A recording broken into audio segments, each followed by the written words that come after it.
Welcome to our daily cooking blog. ಇವತ್ತಿನ blog ಒಳಗೆ ನಾ ಭಾಳ ಈಜಿ ಮತ್ತು ಅಷ್ಟೇ ಸಿಂಪಲ್ ಆಗಿರುವಂಥ ಬ್ರೆಡ್ ರೋಲ್ ರೆಸಿಪಿ ಮಾಡತ್ತೀನಿ ರೀ. ಅದು ಹೆಂಗೆ ಮಾಡೋದು ಸ್ಟಾರ್ಟ್ ಮಾಡ್ಬರ್ರಿ. ಮೊದ್ಲಿಗೆ ನಾ ಸ್ವಲ್ಪ ಬ್ರೆಡ್ ಸ್ಲೈಸಸ್ ಬಟಾಟೊ, ಆಮೇಲೆ ಧನಿಯಾ, ಅರಿಶಿನ, ಆಮೇಲೆ garam masala, red chilli powder, ಆಮೇಲೆ ಸಣ್ಣಗೆ ಹೆಚ್ಚಿರೋ ಈರುಳ್ಳಿ ಅಂದರೆ ಉಳ್ಳಾಗಡ್ಡಿ, ಸ್ವಲ್ಪ ಹಸಿಮೆಣಸಿನ್ಕಾಯಿ ತೊಗೊಂಡಿನ್ರಿ. ಮೊದಲನೇ ಕಡಲೆಕಾಯನ್ನ ಸ್ವಲ್ಪ ಎಣ್ಣೆ ಹಾಕ್ಕೊಂಡಿನ್ರಿ. ಆಮೇಲೆ ಒಂದು ಉಳ್ಳಾಗಡ್ಡಿ, ಸ್ವಲ್ಪ ಹಸಿಮೆಣಸಿನ್ಕಾಯಿ ಹಾಕ್ಕೊಂಡು ಒಂದು 2 ನಿಮಿಷ ಫ್ರೈ ಮಾಡ್ಕೋಬೇಕು ನೋಡ್ರಿ. ಈ ಥರ ಅದು ಸ್ವಲ್ಪ ಕೆಂಪಾಗನ ಅರಿಶಿನ ಪುಡಿ, ಸ್ವಲ್ಪ ಧನಿಯಾ ಪುಡಿ, ಗರಂ ಮಸಾಲ, ಆಮೇಲೆ ರೆಡ್ ಚಿಲ್ಲಿ ಪೌಡರ್ ಸ್ವಲ್ಪ ಹಾಕ್ಬೇಕ್ರಿ. ಸ್ವಲ್ಪ ರುಚಿ ತಕ್ಕಷ್ಟು ಉಪ್ಪು ಹಾಕ್ಕೋಬೇಕ್ರಿ. ಇದನ್ನ ಹಾಕಿ ನೀಟಾಗಿ ಈ ಥರ ಒಂದು 2 ನಿಮಿಷ ಕಲಿಸ್ಕೋಬೇಕು ನೋಡ್ರಿ. ಈ ಥರ ಫ್ರೈ ಮಾಡ್ಕೋಬೇಕ್ರಿ. ಆಮೇಲೆ ಸ್ವಲ್ಪ ಬಟಾಟಿನ ಕುದಿಸಿಟ್ಕೊಂಡವಲ್ರಿ ಅದನ್ನ ಹಾಕ್ಕೋಬೇಕು ನೋಡ್ರಿ. ಅದನ್ನ ಹಾಕೊಂಡು ಇದೊಂದು 2 ನಿಮಿಷ ಫ್ರೈ ಮಾಡ್ಕೋಬೇಕು ನೋಡ್ರಿ. ಭಾಳ ಲೇಟ್ ಏನಾಗಲ್ರಿ, ಅಷ್ಟೇ ಪಟಾಪಟ ಅಂತ ಆಗೈತ್ರಿ. ಇದೊಂದು 2 ನಿಮಿಷ ಆಗಿ ತಳ ಬಿಡ್ತೈತಲ್ರಿ ಕಡೆದು, ಇದು ರೆಡಿ ಆಗೈತೆ ಅಂತಂದ್ರೆ ಸ್ವಲ್ಪ ಮ್ಯಾಗ ಕೊತ್ತಂಬರಿ ಉದುರಿಸ್ಕೋಬೇಕು ನೋಡ್ರಿ. ಸ್ವಲ್ಪ ಕೊತ್ತಂಬರಿ ಉದುರಿಸ್ಕೊಂಡು ಇನ್ನೊಂದು ಸ್ವಲ್ಪ ಫ್ರೈ ಮಾಡ್ಕೋಬೇಕ್ರಿ 1 ನಿಮಿಷ. ಈ ಥರ ಫ್ರೈ ಮಾಡ್ಕೊಳ್ಳೋದಾಗೈತ್ರಿ. ಈಗ ಇದು ಪಲ್ಯ ರೆಡಿ ಆಗೈತೆ ನೋಡ್ರಿ. ಎಷ್ಟು ಈಜಿ ಐತಲ್ರಿ ಮಾಡೋದು. ಇದೀಗ ನಾ ಸೈಡಿಗೆ ಎತ್ತಿಟ್ಕೋತೀನಿ ರೀ. ಇದು ಫಸ್ಟ್ ಆರ್ಬೇಕ್ರಿ, ಸ್ವಲ್ಪ ಕೋಲ್ಡ್ ಆಗನ್ನು ಮುಂದೆ ಮಾಡ್ಬೇಕ್ರಿ. ನಾ ಬ್ರೆಡ್ ಸ್ಲೈಸಸ್ ಸೈಡಿಗೆ ಕಟ್ ಮಾಡ್ಕೊಳತ್ತೀನಿ ನೋಡ್ರಿ. ಈ ಥರ ಕಟ್ ಮಾಡ್ಕೋಬೇಕ್ರಿ. ಆ ಸೈಡಿಗೆ ಏನು ಇರ್ತೈತಲ್ರಿ ಅದನ್ನು ಕಟ್ ಮಾಡ್ಕೋಬೇಕ್ರಿ ನಾವು ನೋಡ್ರಿ. ಈ ಸೇಪಿಗೆ ಕಟ್ ಮಾಡ್ಕೋಬೇಕ್ರಿ. ಅದೇ ರೀತಿ ನಾ ಎಲ್ಲ ಕಟ್ ಮಾಡ್ಕೊಂಡ್ರಿ. ಈಗ ಏನು ಮಾಡ್ಬೇಕ್ರಿ, ಬರೀ ನೀರೊಳಗೆ ಡಿಪ್ ಮಾಡಿ ತೆಗಿಬೇಕು ನೋಡ್ರಿ.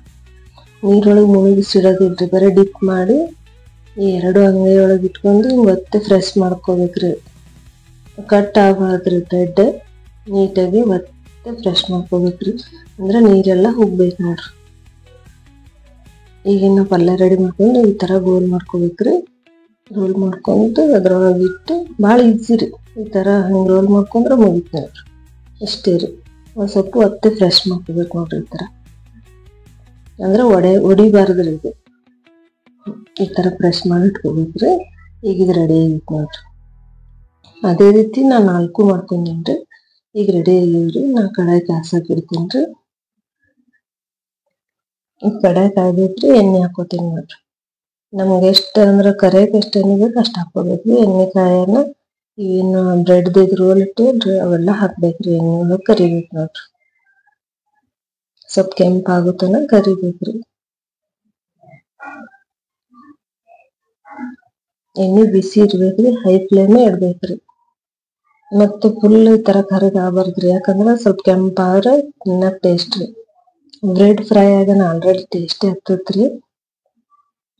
ಅದ್ರಾಗ ನಾವು ಇದು ಸ್ಟಫಿಂಗ್ ಮಾಡ್ಯಾವಲ್ರಿ ಬಟಾಟೊ, ಮತ್ತಿಟ್ಟು ಟೇಸ್ಟ್ ಬರ್ತೈತ್ರಿ. ಇದು ಮಾಡೋದು ಭಾಳ ಈಜಿ ಐತ್ರಿ. ಪಟಾಪಟ ಅಂತ ಯಾವಾಗ ನಮ್ಗೆ ತಿನ್ಬೇಕು ಅನ್ಸತ್ತಲ್ರಿ ಅವಾಗ ಮಾಡ್ಕೋಬೋದ್ರಿ. ಈಗ ಇದು ರೆಡಿ ಆಗೈತೆ ನೋಡ್ರಿ. ಇಷ್ಟು ಕೆಂಪಾದ್ರೆ ನಮಗೆ ಸಾಕ್ರಿ. ಈಗ ಸೈಡಿಗೆ ಎತ್ತಿಟ್ಕೋತೀನಿ ರೀ. ನೋಡ್ರಿ ಎಷ್ಟು ಕ್ರಿಸ್ಪಿ ಇದೆಯವ್ರಿ. ಇದೇ ಥರ ನಾನು 4 ಫ್ರೈ ಮಾಡಿ ಇಟ್ಕೊಂಡೇನ್ರಿ. ಸರ್ವಿಂಗ್ ಪ್ಲೇಟ್ ಮಾಡ್ಕೊಂಡಿಲ್ಲ. ನನ್ನ ರೆಸಿಪಿ ನಿಮ್ಗೆ ಇಷ್ಟ ಆದ್ರೆ ಮರೆಯಲಾರ್ದೆ ಸಬ್ಸ್ಕ್ರೈಬ್ ಮಾಡ್ರಿ, ಲೈಕ್ ಮಾಡ್ರಿ. ನೋಡ್ರಿ ಎಷ್ಟು ಕ್ರಿಸ್ಪಿ ಇದೆಯಲ್ರಿ. ಎಷ್ಟು ಈಜಿ ಐತಲ್ರಿ ಮಾಡೋದು. ಮತ್ತು ಅಷ್ಟೇ ಟೇಸ್ಟ್ ಕೂಡ ಐತ್ರಿ. ನನ್ನ ರೆಸಿಪಿ ಒಂದ್ಸರ್ತಿ ಟ್ರೈ ಮಾಡಿ ನೋಡ್ರಿ.